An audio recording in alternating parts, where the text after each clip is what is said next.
नमस्कार आप सभी को। मैंने अपनी लास्ट वीडियो में आपको बताया था सेक्शन टू में मैंने आपको 4 डेफिनेशंस बताई थी, और अगर आपने वह वीडियो नहीं देखी है तो पहले उस वीडियो को आप देख लेना, उसके बाद आप इस वीडियो को देखना। जो मैंने पहले आपको 4 डेफिनेशंस बताई थी सेक्शन 2 में ही, वो काफ़ी इंपॉर्टेंट आपके लिए, इसीलिए मैं बोल रहा हूँ आपको वो वीडियो आप पहले देखना। ये हमारा पार्ट 2 है जिसमें हम फर्दर डेफिनेशंस को जानेंगे, जो हमारी डेफिनेशंस रह गई थी। तो चलिए वीडियो को स्टार्ट करते हैं। जो सेक्शन 2 में सबसेक्शन 4 है, सबसेक्शन 4 यहाँ पर डिस्ट्रिक्ट की डेफिनेशन बता रहा है। अब डेफिनेशन में ये बताया गया कि जो सिविल कोर्ट होती है, सिविल कोर्ट आपको हर एक डिस्ट्रिक्ट में मिलेगी, और उसी सिविल कोर्ट की अपनी एक जुडिक्शन होती है उसी डिस्ट्रिक्ट में सिविल कोर्ट की अपनी एक जुडिक्शन होती है, और उस जुडिक्शन से बाहर जाकर वो कोई भी मतलब कि वहां पर केस नहीं ट्रायल चला सकता अपने पास, उस केस का कोई भी ट्रायल अपने पास नहीं चला सकता जुडिक्शन से बाहर जाकर, क्योंकि उस कोर्ट की एक लोकल लिमिट दी होती है, जो एक डिस्ट्रिक्ट होती है, ठीक है। और उसी में जो सिविल कोर्ट होती है, और उस सिविल कोर्ट के ऊपर जो हायर कोर्ट होती है, जो उसी स्टेट में होती है, जो डिस्ट्रिक्ट है, जो डिस्ट्रिक्ट जिस स्टेट में आ रहा है, उसी स्टेट में जो हाई कोर्ट है वो उसकी ओरिजिनल जुडिक्शन मानी जाएगी। जो हाई कोर्ट भी इसमें मेंशन किया हुआ डेफिनेशन में, हाई कोर्ट स्टेट में माना जाएगा, और डिस्ट्रिक्ट में जो सिविल कोर्ट है डिस्ट्रिक्ट लेवल पर, उसको हम सिविल कोर्ट बोलेंगे, जो उनकी अपनी एक जुडिक्शन होती है, ओरिजिनल जुडिक्शन जिसको हम बोलेंगे। ये थी डिस्ट्रिक्ट की डेफिनेशन। अब आगे बढ़ते हैं। नेक्स्ट डेफिनेशन है सबसेक्शन 5 में फॉरेन कोर्ट। फॉरेन कोर्ट होती कौन सी है? देखिए डेफिनेशन में बताया गया है, फॉरेन कोर्ट वो होती है जो आउटसाइड इंडिया होती है, इंडिया के बाहर किसी भी कंट्री में, ठीक है। लेकिन इंडिया के छोड़ के जो कोर्ट इस्टेब्लिश की गई है किसी अदर कंट्री में, उसको हम फॉरेन कोर्ट बोलेंगे। कि जो हमारी गवर्नमेंट है, गवर्नमेंट ने उसको इस्टेब्लिश नहीं की, ठीक है, किसी अदर कंट्री ने उसको इस्टेब्लिश किया है, उसको हम फॉरेन कोर्ट बोलेंगे। और ना ही ये कंटिन्यू की जा रही है, जो कोर्ट है यहाँ पर, जो फॉरेन कोर्ट है, कंटिन्यू भी नहीं की जा रही है, कंटिन्यू बाय अथॉरिटी, जो सेंट्रल गवर्नमेंट है हमारी, उसके द्वारा, उसकी अथॉरिटी भी नहीं है उसके पास जो उसके द्वारा कंटिन्यू की जा रही हो। तो फॉरेन कोर्ट उसी को ही बोलेंगे जो हमारी इंडिया में इंक्लूड नहीं है, जो हमारी इंडिया में नहीं है, इंडिया के बाहर मानी जाएगी, जो इंडिया के बाहर है। तो ये हो गया फॉरेन कोर्ट। सबसेक्शन 6 यहां पर बता रहा है फॉरेन जजमेंट। अब फॉरेन जजमेंट होती कौन सी है? जो मैंने अभी आपको डेफिनेशन बताई थी, फॉरेन कोर्ट अगर कोई भी जजमेंट देती है तो उसको हम क्या बोलेंगे? फॉरेन जजमेंट बोलेंगे। जो बाहर की अदर कंट्री है, तो अदर कंट्री की जो कोर्ट होगी, वो अगर कोई भी जजमेंट दे रही है, उसकी कोर्ट, जहां भी जो अदर कंट्री है उसकी जो कोर्ट है, वो कोर्ट अगर कोई भी जजमेंट दे रही है किसी केस में, तो उसको हम फॉरेन जजमेंट बोलेंगे। तो ये भी आपको क्लियर हो गया होगा फॉरेन जजमेंट होता क्या है। सबसेक्शन 15 यहां पर प्लीडर की बात करता है। प्लीडर होते कौन है? प्लीडर आपको नाम से समझ में आ रहा होगा, कोई वकील, ठीक है। आपको डेफिनेशन में दिख भी रहा होगा, जो पर्सन अपीयर हो रहा है कोर्ट में और वहां पर वो प्लीड कर रहा है, ठीक है। जो वहां पर वो क्या कर रहा है? आर्ग्यूमेंट कर रहा है कोर्ट में, प्लीड कर रहा है, अपने तर्क रख रहा है, वहां पर अपने फैक्ट्स रख रहा है केस के, तो उसको हम बोलेंगे प्लीडर।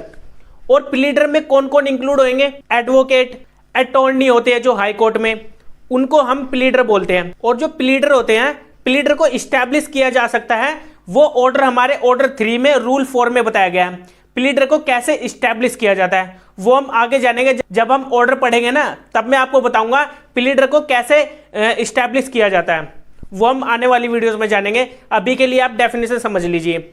जो वहां पर अपीयर होते हैं, कहां पर अपीयर होते हैं? कोर्ट में अपीयर होते हैं, और अपने तर्क देते हैं वहां पर, जो प्लीड करते हैं किसी केस में, तो उनको हम बोलेंगे प्लीडर। अब ये तो क्लियर हो गया। मैं आपको बताऊंगा सबसेक्शन 7 में जो गवर्नमेंट प्लीडर था। देखिए मैं आपको गवर्नमेंट प्लीडर पहले भी बता सकता था, लेकिन मैंने इसलिए नहीं बताया क्योंकि आपको प्लीडर के बारे में पहले पता होना चाहिए, इसलिए मैंने आपको प्लीडर की डेफिनेशन बताई है आपको पहले। तो चलिए जानते हैं गवर्नमेंट प्लीडर कौन थे, जो सबसेक्शन 7 में बताया गया है। इसकी डेफिनेशन यहां पर यह बता रही है, जो गवर्नमेंट प्लीडर होते हैं इसमें इंक्लूड होते हैं जो स्टेट गवर्नमेंट क्या करती है? अपॉइंट करती है गवर्नमेंट प्लीडर को। स्टेट गवर्नमेंट की यहां पर बात की गई है, डेफिनेशन में मेंशन भी किया हुआ है स्पेसिफिकली। जो स्टेट गवर्नमेंट क्या करती है? अपॉइंट करती है गवर्नमेंट प्लीडर्स को, फिर वो क्या करते हैं? अपने फंक्शंस को वहां पर परफॉर्म करते हैं, जो गवर्नमेंट प्लीडर होते हैं। हमारी जो ये कोड है, सिविल प्रोसीजर कोड, इसके अकॉर्डिंग वहां पर वो क्या करते हैं? अपनी ड्यूटी को परफॉर्म करते हैं वहां पर, जो भी उनकी ड्यूटी बनती है वहां पर, जो गवर्नमेंट प्लीडर होते हैं। और या फिर किसी प्लीडर ने डायरेक्शन दी है किसी पर्सन को, तो जिस पर्सन को डायरेक्शन मिली है किसी प्लीडर के द्वारा, कोई एक्ट करने के लिए वहां पर एज एन प्लीडर, तो उस पर्सन को भी हम वहां पर क्या बोलेंगे, एक प्लीडर बोलेंगे, गवर्नमेंट प्लीडर उसको वहां पर हम बोलेंगे। तो ये डेफिनेशन में बताई गई ये सारी बातें, और इस डेफिनेशन को आप फिर से रीड कर लेना या फिर मेरी इस वीडियो को दोबारा फिर से सुन लेना, इससे आपको क्लियर हो जाएगा कि गवर्नमेंट प्लीडर होते कौन है। और हाँ, गवर्नमेंट प्लीडर का मैं आपको एग्जांपल देता हूं। जैसे गवर्नमेंट प्लीडर होते हैं असिस्टेंट गवर्नमेंट प्लीडर, ये जो असिस्टेंट गवर्नमेंट प्लीडर होते हैं ये स्टेट लेवल पर होते हैं, ठीक है। इसको हम जो कि गवर्नमेंट प्लीडर की डेफिनेशन में इंक्लूड होता है, असिस्टेंट गवर्नमेंट प्लीडर। तो आगे बढ़ते हैं, अगली डेफिनेशन को जानते हैं क्या कह रही है। सबसेक्शन 8, सबसेक्शन 8 में जज की डेफिनेशन बताई गई है। जज होते कौन है, नाम से समझ में आ रहा होगा जज होते कौन है। जो एक कोर्ट में क्या होते हैं, प्रिजाइडिंग ऑफिसर होते हैं, उसको हम जज बोलते हैं। Presiding officer of a civil court. Civil court देखिए डेफिनेशन में सिविल कोर्ट मेंशन किया हुआ है। सिविल कोर्ट में ही हम जो वहां पर वो ऑफिसर प्रिजाइडिंग ऑफिसर होता है उसको हम जज बोलेंगे, ठीक है। तो ये था सबसेक्शन 8 जो जज की डेफिनेशन बता रहा है। और जो सबसेक्शन 9 है, सबसेक्शन 9 यहां पर जजमेंट की बात करता है। जजमेंट, कोई डिसीजन दिया है किसी कोर्ट ने, अब डेफिनेशन में लिख भी रखा है स्टेटमेंट गिवन बाय अ जज। जब जज कोई अपनी स्टेटमेंट दे रहा हो और वहां पर वो एक जो स्टेटमेंट दे रहा है वो एक जजमेंट है, और जजमेंट में इंक्लूड होता है जो ग्राउंड वहां पर वो मेंशन कर रहा है, ग्राउंड्स ऑफ अ डिक्री और ऑर्डर। देखिए जब भी कोर्ट कोई जजमेंट देती है तो उस ऑर्डर में ग्राउंड्स भी मेंशन करती है और डिक्री में भी मेंशन करती है क्या ग्राउंड्स है, ठीक है, उनमें ग्राउंड्स भी मेंशन करती है जब भी कोर्ट वहां पर कोई भी डिसीजन दे रही है। तो सिंपली इस डेफिनेशन में यही कहा गया है, जब जज कोई डिसीजन देता है तो उसको हम जजमेंट ही बोलेंगे, ठीक है। तो अब हम अगली डेफिनेशन पर बढ़ते हैं। सबसेक्शन 11 जो कि लीगल रिप्रेजेंटेटिव की बात करता है। यहां पर लीगल रिप्रेजेंटेटिव होते कौन है। अब लीगल रिप्रेजेंटेटिव की डेफिनेशन में यह बताया गया है जो कोई पर्सन है उसको रिप्रेजेंट किया जा रहा है लॉ के अकॉर्डिंग, मतलब कि वो लॉ के अकॉर्डिंग वहां पर प्रेजेंट हो रहा है। जो डिसीज्ड पर्सन है उसकी जो प्रॉपर्टी है, जो उसकी इस्टेट है, जो उसकी डिवोल्व हो रही है उसकी डिसीज पर्सन की प्रॉपर्टी, और जो प्रेजेंट कर रहा है लीगल रिप्रेजेंटेटिव उसकी प्रॉपर्टी क्लेम करने के लिए, उसको हम लीगल रिप्रेजेंटेटिव बोलेंगे। अब आगे क्या बताया गया डेफिनेशन में ही, and includes any person who intermediaries, जिसको हम इंटरमीडियल्स बोलते हैं। इंटरमीडियल्स का मतलब दखल अंदाजी करता है वो किसमें, जो डिसीज पर्सन की प्रॉपर्टी है उसमें, ठीक है। लॉ के अकॉर्डिंग है वो, लॉ के अकॉर्डिंग वहां पर दखल अंदाजी कर सकता है अगर वो लीगल रिप्रेजेंटेटिव है उसका with the state of the deceased. और या फिर रिप्रेजेंटेटिव कैरेक्टर है, ठीक है, जो लीगल रिप्रेजेंटेटिव है उसके बिहाफ पर कोई लीगल जो रिप्रेजेंटेटिव कैरेक्टर है वो वहां पर क्या कर रहा है, केस फाइल कर रहा है, वहां पर जो पार्टी सू कर रही है वहां पर, तो उसको हम रिप्रेजेंटेटिव कैरेक्टर बोलेंगे। लास्ट में डेफिनेशन में बताया गया है जो डिसीज्ड प्रॉपर्टी है उसकी डेथ होने के बाद जो उसकी प्रॉपर्टी वहां पर डिवोल्व हो रही है, ठीक है, और वो जो प्रॉपर्टी डिवोल्व हो रही है वो किसके रिलेशन में है, उसके लीगल रिप्रेजेंटेटिव के रिलेशन में है, वो वहां पर क्लेम करा सकता है कोई भी सू करके, कोई भी केस फाइल करके उसके अकॉर्डिंग। तो वो लॉ के अकॉर्डिंग वहां पर क्या कर सकता है, डिवोल्व कर सकता है डिसीज पर्सन की प्रॉपर्टी। तो अब आपको लीगल रिप्रेजेंटेटिव पता लग गया होगा कि लीगल रिप्रेजेंटेटिव होते कौन है, जो लीगली रिप्रेजेंट कर रहा है जो उसकी जो डिसीज पर्सन है उसकी प्रॉपर्टी को, मतलब कि उसकी प्रॉपर्टी को क्लेम कराने के लिए, उसको हम लीगल रिप्रेजेंटेटिव बोलेंगे। जो डेफिनेशन सिंपली यहां पर ये बता रही है और कुछ नहीं है इसमें। अब नेक्स्ट डेफिनेशन में चलते हैं। नेक्स्ट डेफिनेशन कौन सी है, जो है सबसेक्शन 12 में मैसने प्रॉफिट। मैसने प्रॉफिट ये काफी इंपॉर्टेंट आपके लिए जानना, मैसने प्रॉफिट क्या होता है। अब डेफिनेशन में आपको दिख रहा होगा मैसने प्रॉफिट जो प्रॉपर्टी से रिलेटेड है, कोई भी प्रॉपर्टी हो सकती है, मूवेबल प्रॉपर्टी भी हो सकती है, इमूवेबल प्रॉपर्टी भी हो सकती है, जिसको रॉन्गफुली पोजेशन किया हुआ किसी अदर पर्सन ने, और उसकी रॉन्गफुली पोजेशन में ही वो उसकी प्रॉपर्टी में से क्या कर रहा है, वो वहां से मतलब कि मैसने प्रॉफिट ले रहा है, वहां से प्रॉफिट ले रहा है, ठीक है, उसको हम मैसने प्रॉफिट बोलते हैं। अब डेफिनेशन में आगे और क्या बताया गया है, अब जो वहां पर जो वो मैसने प्रॉफिट ले रहा है उस पर इंटरेस्ट भी लगेगा।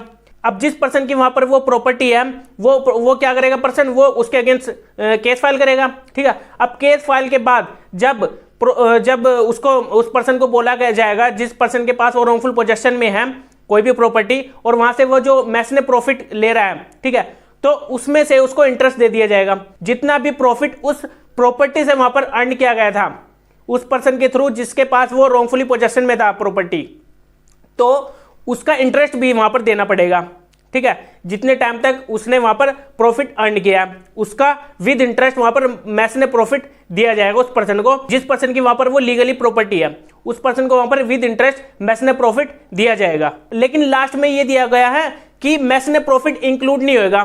क्या नहीं इंक्लूड होएगा? जब किसी पर्सन ने इंप्रूवमेंट कराई हो किसी प्रॉपर्टी में, ठीक है, और उस इंप्रूवमेंट से ही वहां पर उसको प्रॉफिट हो रहा है, तो वहां पर उसको मैस ने प्रॉफिट नहीं कहेंगे।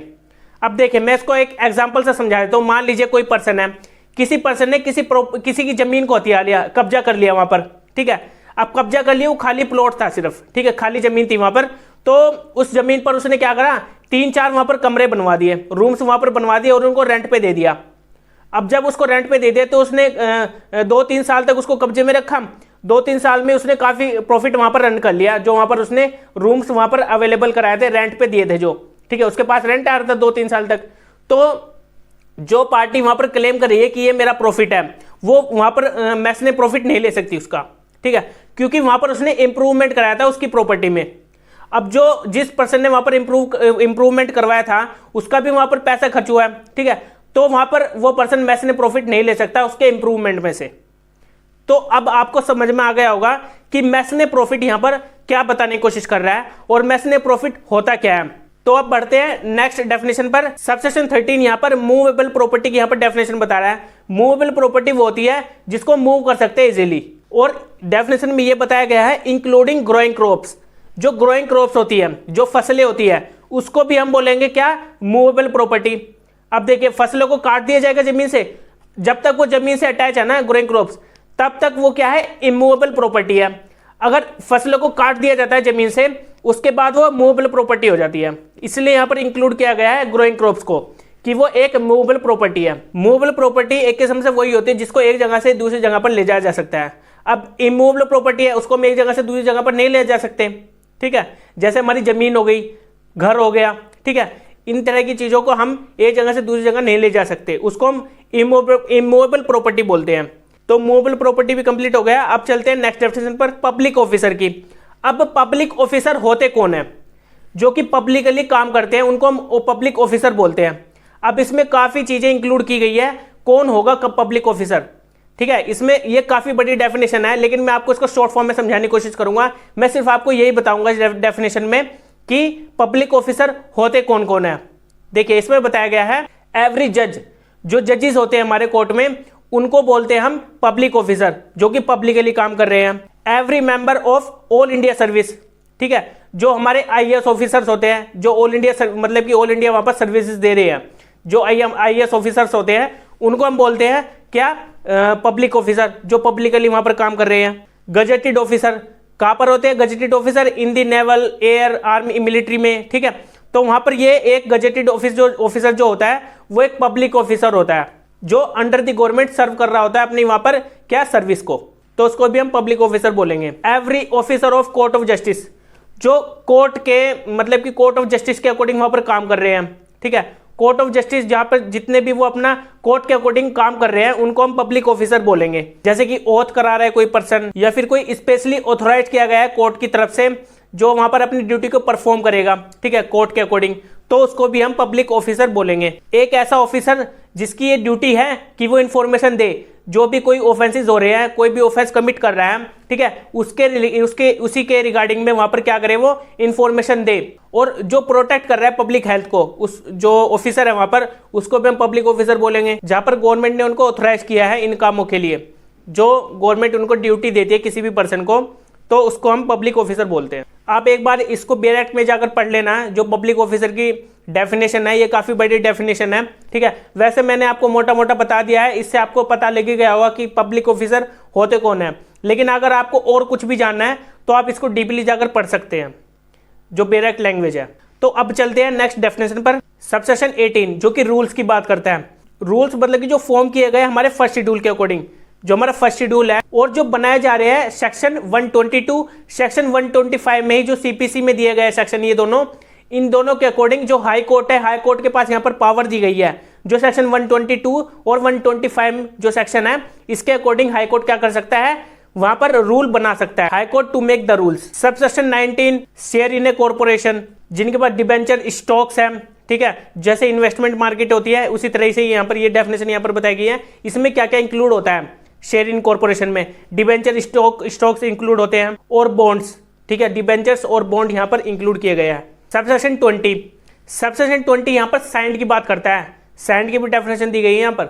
अब साइंड में क्या क्या इंक्लूड होता है, जो कोर्ट क्या करती है, अपनी जो जजमेंट देती है, डिक्री और ऑर्डर देती है, तो उसके अंदर वो साइन होता है, जो साइन किया जाता है उसमें कोर्ट के अकॉर्डिंग, उसको हम साइन बोलते हैं। या फिर कोई स्टाम्प लगाई गई हो, ठीक है, उसको भी हम एक साइन ही बोलेंगे। अगर वहां पर स्टाम्प भी लगाई जा रही है कोर्ट की तरफ से तो उसको हम साइन बोलते हैं। तो इस पूरी वीडियो में मैंने आपको जो मेरी बची हुई डेफिनेशन थी वो पूरी कंप्लीट कर दी है, ठीक है। मेरी ये 2 पार्ट में वीडियो कंप्लीट हो चुकी है। सेक्शन 2 जो कि डेफिनेशन के बारे में बात करता था, इसमें मैंने आपको अच्छी तरीके से समझाने की कोशिश करी है।